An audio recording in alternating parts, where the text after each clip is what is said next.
Good morning mga palangga pabunod sa Delia Vlogs, July 22. Guide karon nga adlaw is 0-4, pwede na 0, pwede na 4, pwede na uban kayo sa mag-uban pa na sila. So nara na sa inyo ha. So dalian na to niyo, wala tagang langay diri basta ako yung mga tag kay nagadali po ko kay mamata na po niya kung ang kuan ron lay erba ni mata kay mohilak.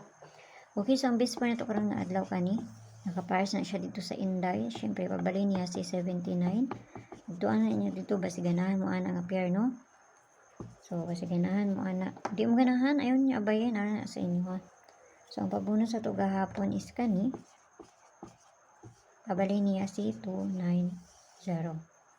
So, mani pabali niya. So, mas nang sa pabunod sa ito, aniro.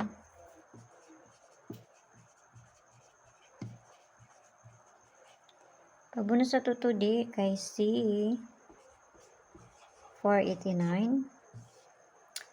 Tapos kinahanglan na so nabalihon kay basig mabaliktad unya na.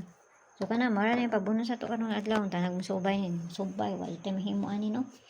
Pero ang tanan lang jud musubay siya. Muna na to niya kay pamasin na niya to wala kay balon sa kuno na ni nila. Okay? So kana ra tanag makakuantaan ni ron.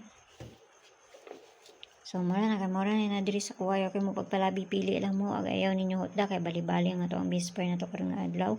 So guide 4 ta pwede mo mag 204, 404, size 04804 no o mag pares mo sa guide na to kay usay mag-uban man na sila pod. So nara sa inyo kung inyohang ubanon. So kanara kay mora na diri sa kuwa so mora ni ato ang pabonus karon.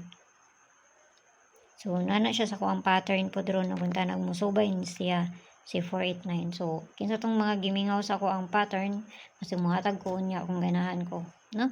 So, kana lang, bye-bye.